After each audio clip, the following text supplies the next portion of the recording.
जी तो बच्चों देखिए यहाँ पे बेटे देखिए जी पार्ट नंबर 3 और पार्ट नंबर 4 मैंने यहाँ पे लिखे हैं और सोल्यूशन के तौर पर मैंने जो है वो पार्ट नंबर 3 को यहाँ पे भी लिया फिलहाल और मैंने यहाँ पे मेंशन कर दिया कि मोस्ट इंपॉर्टेंट लॉन्ग क्वेश्चन है। ठीक है, इस एक्सरसाइज के ये मोस्ट इंपॉर्टेंट लॉन्ग क्वेश्चन बनते हैं। ठीक है, तो अब आपने इसको जो है वो अंडरस्टैंड करना है। तो देखिए बेटे यहाँ पे लेफ्ट साइड पे हमारे पास जो है देखें यहाँ पे देखें कि इसके साथ एयोटा मौजूद है लेकिन वो ब्रैकेट के अंदर है। फिर देखें यहाँ पे भी एयोटा मौजूद है।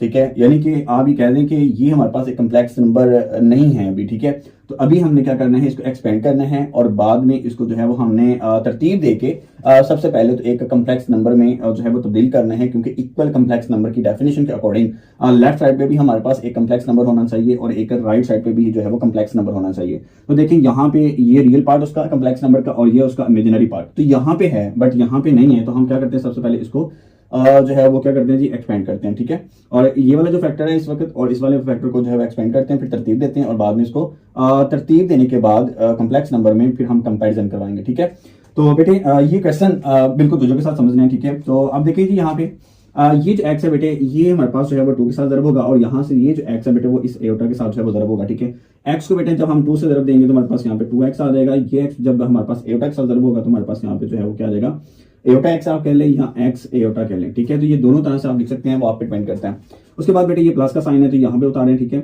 अब ये जो y है बेटे ये 1 से ज़रब होगा तो हमारे पास यहाँ पे y आ जाएगा, y को 1 से ज़रब देंगे तो y आएगा। ठीक है, और ये जो y है ठीक है ये बेटे 2 एयोटा के साथ जो ज़रब होगा तो 2 हमारे पास अददी सर है। तो हम ये जो अददी सर है ये हम पहले लिखेंगे, उसके बाद हम वेरिएबल लिखेंगे y और उसके बाद हम यहाँ पे एयोटा लिखेंगे और यहाँ पे इक्वल का साइन लगाएंगे और यहाँ लिखेंगे हमारे पास है जी 3 + कैली 4 एयोटा। ठीक है, अब बेटे यहाँ पे देखें जी हमारे पास ये जो टर्म है ठीक है इसमें देखें जी एयोटा मौजूद है और ये जो वो टर्म है जिसमें एयोटा मौजूद है तो हम इनको जो है वो एक साथ लिखते हैं। ठीक है, और जो हमारे पास देखें जी यहाँ पे ये जो है 2x ये और यहाँ पे हमारे पास y, इन दोनों के साथ एयोटा मौजूद नहीं है तो हम इन दोनों को इकट्ठा कर लेते हैं। तो यहाँ लिखते हैं जी 2x प्लस क्या जी बेटे हमारे पास यहाँ पे y। ठीक है, अब ये हमारे पास जो है वो क्या बन जाएगा, एक रियल पार्ट बन जाएगा। ठीक है, तो इसको हम ब्रैकेट में क्लोज कर देते हैं। उसके बाद देखिए यहाँ पे बेटे ये प्लस वाली टर्म है और ये हमारे पास माइनस वाली है। तो आपने कोशिश ये करनी है कि जो प्लस वाली टर्म होगी उसको पहले लिखना है और जो माइनस वाली है उसको आपने बाद में लिखना है। तो ये बेटे आप यहाँ लिखें और यहाँ लिखें एक्स एयोटा और उसके बाद यहाँ पे है -2y एयोटा। ठीक है, आपने इस तरह से पहले तरतीब देनी है, उसके बाद आपने एयोटा को कॉमन लेना है। ठीक है, तो ये एक स्टेप कर लें तो ज्यादा बेहतर है। इक्वल और आगे हमारे पास 3 प्लस के हमारे पास 4 एयोटा। ठीक है, अब बेटे यहाँ पे हम क्या करते हैं जी, यहाँ से एयोटा को जो है वो कॉमन लेते हैं ताकि हम एक कम्प्लेक्स नंबर बना सकें और यहाँ पे x माइनस 2y और यहाँ पे बेटे ब्रैकेट लगाएंगे और यहाँ से जो है वो एयोटा को कॉमन लेंगे और यहाँ पे हमारे पास है जी 3 + 4 एयोटा। ठीक है, अब बेटे ये जो हमारे पास जो रियल पार्ट है 2x + y ठीक है इसको आप ब्रैकेट में क्लोज करके नीचे एज इट इज वैसे ही उतारें और उसके बाद बेटे हम यहाँ पे क्या करते हैं जी, कंपैरिजन करते हैं। ठीक है, तो यहाँ पे जो है वो एक लाइन लगा लें पहले। ठीक है जी, तो अब बेटे यहाँ पे जो है वो हमारे पास देखें जी, ये हमारे पास देखें जी टर्म जो है इसके साथ एयोटा मौजूद नहीं है और इसके साथ एयोटा मौजूद है। जिसके साथ एयोटा है ठीक है बेटे वो इमेजिनरी पार्ट है और जिसके साथ एयोटा मौजूद नहीं है तो वो हमारे पास क्या है जी, वो हमारे पास एक रियल पार्ट है। ठीक है, तो सबसे पहले हम यहाँ पे एक स्टेटमेंट लिखते हैं जी, कंपेयरिंग। ठीक है, comparing real and imaginary parts.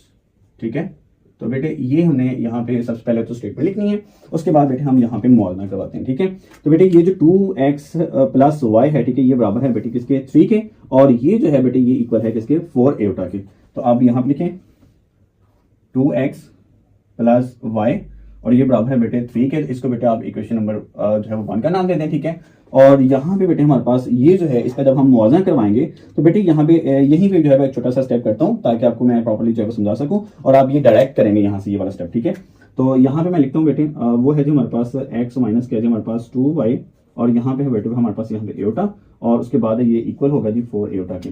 तो बेटे यहाँ पे देखें कि ये जो एयोटा है ठीक है यहाँ पे ज़रब हो रहा है। ठीक है, तो ये दूसरी तरफ जाएगा तो ये डिवाइड हो जाएगा।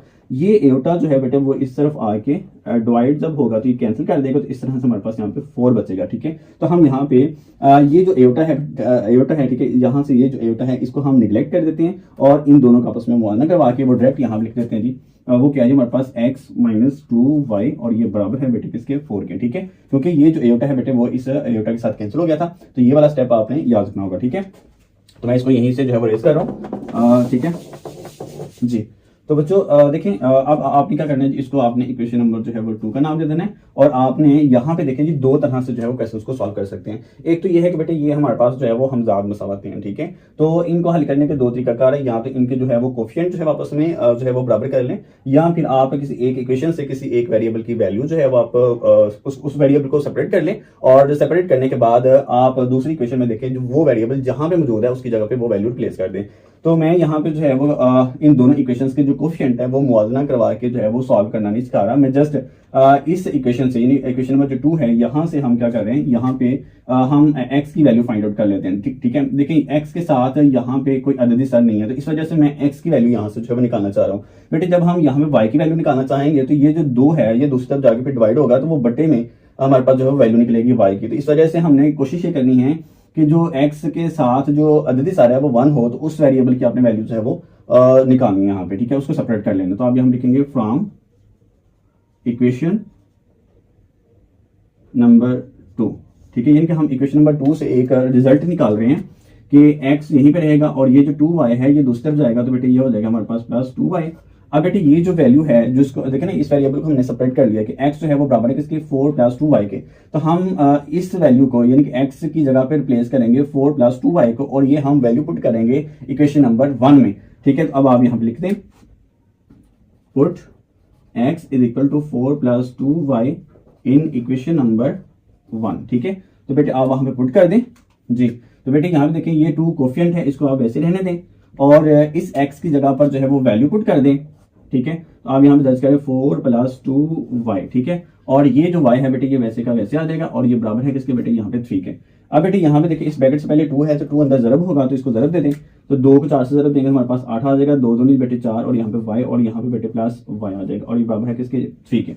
उसके बाद देखिए बेटे यहाँ पे ये 4y और ये y जमा करेंगे तो हमारे पास यहाँ पे आ जाएंगे जी 5y, और ये बराबर है किसके 3 के। अब बेटे हमने यहाँ पे y फाइंड आउट करना है, तो ये जो 8 है, ठीक है, हमारे पास यहाँ पे प्लस हो रहा है, ठीक है, ये दूसरी तरफ जाएगा तो ये क्या हो जाएगा माइनस, ठीक है। तो आप यहाँ पे एक लाइन ड्रॉ कर लें, ठीक है, और यहाँ पे कीजिए 5y और ये बराबर है जी 3। बेटे ये जो 8 है यहाँ पे क्या हो रहा है जी प्लस हो रहा है, ये दूसरी तरफ जाएगा तो ये माइनस हो जाएगा, तो माइनस यहाँ पे 8 लिखें। अब यहाँ पे बेटे 8 माइनस क्या है और 3 प्लस क्या है, तो 8 में से 3 माइनस करेंगे तो -5 आएगा। ये जो 5y है, ठीक है, ये एज इट इज आ जाएगा, y की वैल्यू फाइंड आउट करनी है, तो ये 5 यहाँ पे ज़रब हो रहा है, ये दूसरी तरफ जाएगा तो ये डिवाइड हो जाएगा, -5 डिवाइडेड बाय 5, बेटे ये 5 से कैंसिल, y की बराबर यहाँ पे हमारे पास वैल्यू आ जाएगी -1। अब बेटे ये जो y की वैल्यू आपने यहाँ पे फाइंड आउट की है, अब आप बेटे आप इसको जो है वो यहाँ इस इक्वेशन में पुट कर दें, ठीक है। तो आप x की वैल्यू जो है वो फाइंड आउट कर लेंगे, तो आप यहाँ लिखें सबसे पहले बेटे ये equation as it is again यहाँ पे लिखें, ठीक है, और उसके बाद आप इसमें वैल्यू पुट कर दें, यहाँ पे लिखें x बराबर है 4 + 2y, और अब आप यहाँ लिखें पुट y = -1 और x एज इट इज आएगा बेटे, ये 4 वैसे का वैसे, और y की जगह पर यहाँ पे वैल्यू पुट कर दें -1, और यहाँ लिखें बेटे 4 और ये प्लस इस माइनस से जब होगा तो माइनस आ जाएगा, 2 एक बार 2, 4 में से बेटे 2 माइनस करेंगे तो हमारे पास 2 आ जाएगा, तो x की वैल्यू इस तरह से हमारे पास क्या निकल आएगी 2, ठीक है। आई होप कि बेटे आपको इस पार्ट की जो है समझ आ चुकी होगी जी। तो बेटे नेक्स्ट पार्ट नंबर जो है वो 40 तक मूव करते हैं। तो बेटे सबसे पहले हम क्या करेंगे बेटे, हम इस को जो है एक्सपेंड करेंगे, ठीक है, क्योंकि हमारे पास लेफ्ट साइड पे जो हमारे पास जो टर्म है ये एक कम्प्लेक्स फॉर्म में नहीं है, तो हमने इसको कम्प्लेक्स फॉर्म में जो है तब्दील करना है। तो यहाँ पे बेटे ये जो x है बेटे वो 1 से ज़रब होगा तो हमारे पास x आ जाएगा, ये x बेटे एटा से ज़रब होगा तो हमारे पास यहाँ पे जो है वो x एटा आ जाएगा, प्लस और उसके बाद बेटे ये जो y है बेटे ये 2 से ज़रब होगा तो हमारे पास यहाँ पे 2y आ जाएगा, और ये y बेटे इस एटा से ज़रब होगा तो हमारे पास यहाँ पे y एटा आ जाएगा, और यहाँ पे बेटे 4 - एटा एज इट आ जाएगा, ठीक है। उसके बाद बेटे यहाँ पे देखेंगे हमारे पास जो रियल पार्ट है उनको हम सेपरेट कर लेते हैं, यहाँ पे एटा नहीं है, इसके साथ भी एटा मौजूद नहीं है, तो हम ऐसा लिखते हैं कि x प्लस क्या हमारे पास यहाँ पे 2y, और इसको बेटे ब्रैकेट में क्लोज कर लेते हैं, ठीक है। और इसके साथ देखें जी हमारे पास एटा मौजूद है, इसके साथ भी एटा मौजूद है। तो मैंने आपको बताया था कि आपने सबसे पहले आपने क्या करना है कि जब भी आपने इसको तरतीब देनी है या लिखने हैं तो प्लस वाली जो टर्म है वो आपने पहले लिखनी है, और जो माइनस वाली होगी उसको आपने बाद में लिखनी है। उसकी भी एक रीजन है, वो मैं आपको बाद में जो है चल के बताता हूँ, ठीक है। यहाँ पे बेटे ये -x एटा जो है बेटे वो एज इट आप यहाँ लिखें, और बराबर है जो 4 - एटा। अब बेटे यहाँ पे हमारे पास क्या है जी, ये जो टर्म है यानी कि x + 2y as it is आप उतारें, ठीक है, और यहाँ से बेटे आप क्या करें, यहाँ से एटा जो है वो कम लें, y वैसे ही रहेगा, ठीक है, और यहाँ से एटा जब कम लेंगे तो अलामत चेंज नहीं होगी क्योंकि इस ब्रैकेट से पहले यहाँ पे हमारे पास क्या है प्लस का साइन, ठीक है। जब बेटे अक्सर जब बच्चे यहाँ पे जो है वो माइनस वाली टर्म पहले लिखते हैं तो वो कंफ्यूजन का जो है वो शिकार रहते हैं कि ये माइनस जो है वो कॉमन जब लेंगे तो अंदर की अलामत चेंज होगी या नहीं होगी, ठीक है। तो इस कंफ्यूजन से बचने के लिए मैंने आपसे ये कहा था कि आप जो माइनस वाली टर्म है वो बाद में लें और जो प्लस वाली है वो पहले लिख लें, ठीक है। और यहाँ पे लिखें बेटे 4 माइनस एटा। अब बेटे यहाँ पे हम क्या करेंगे, यहाँ पे कंपेरिजन करेंगे और यहाँ पे जो है एक लाइन ड्रॉ कर लें और उसके बाद यहाँ पे एक स्टेटमेंट दे दें, ठीक है, कि कंपेरिजन या कंपेयरिंग लिख लें, ठीक है, comparing real and imaginary part, ठीक है। तो बेटे आप यहाँ पे कंपैरिजन कर दें, ठीक है। ये जो रियल पार्ट है बेटे ये बराबर होगा बेटे 4 के और ये जो है वो बराबर होगा एटा के। अब बेटे यहाँ पे एटा के साथ देखिए कोई भी अदद नहीं है, जिसका मतलब है यहाँ पे 1 मौजूद है, ठीक है। तो जब आप इसका कंपैरिजन करेंगे तो ये बराबर होगा 1 के। तो आप यहाँ पे लिखिए बेटे x प्लस 2y और ये बराबर है बेटे 4 के और इसको इक्वेशन नंबर 1 का नाम दे दें। और उसके बाद बेटे यहाँ पे हमारे पास क्या है जी y माइनस एक्स और ये बराबर है बेटे किसके 1 के। अब देखिए 1 के साथ यहाँ पे माइनस का साइन है तो ये माइनस का साइन भी साथ लेना है आपने, ठीक है। ये तो ये नहीं बोलना। अब बेटे मैंने आपको लास्ट टाइम ये बताया था कि आपने एक वैल्यू है, ठीक है, किसी भी एक वेरिएबल को आपने जो है सेपरेट करना है तो आपने कोशिश ये करना है कि जो वेरिएबल आप सेपरेट कर रहे हैं उसके साथ जो अददी सार है वो नहीं होना चाहिए। तो देखिए यहाँ पे y के साथ भी जो है वो अददी सार मौजूद नहीं है और x के साथ भी मौजूद नहीं है। तो आप डिपेंड करता है आपने x की वैल्यू जो है वो आपने निकालनी है या y की। तो आप यहाँ लिखेंगे फ्रॉम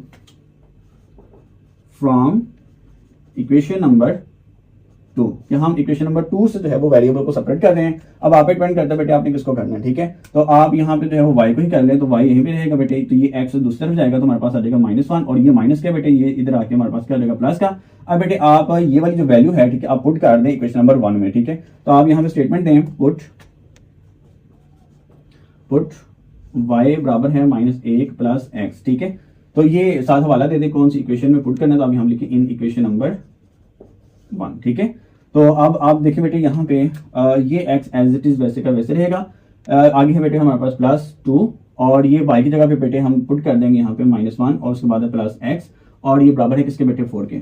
अब बेटे यहाँ पे देखें जी x एज इट इज रहेगा, ये 2 बेटे अंदर ज़रब होगा, ठीक है। देखिए इस ब्रैकेट से पहले ये प्लस का साइन है तो बेटे ये प्लस जो है वो माइनस से ज़रब होगा तो माइनस हो जाएगा, ये प्लस तो इस प्लस से ज़रब होगा तो अगेन प्लस आएगा, ठीक है। तो 2 एक बार 2 होगा और ये जो 2 है बेटे वो x से ज़रब होगा तो हमारे पास यहाँ पे 2x आ जाएगा और यहाँ पे बेटे 4 एज इट इज आ जाएगा। अब बेटे ये जो 2x है और ये एक x है, इन दोनों को जमा करेंगे तो हमारे पास बेटे यहाँ पे आ जाएगा 3x और ये जो 2 है, ठीक है, -2 ये एज इट इज वैसे आ जाएगा और यहाँ पे हमारे पास है जी 4।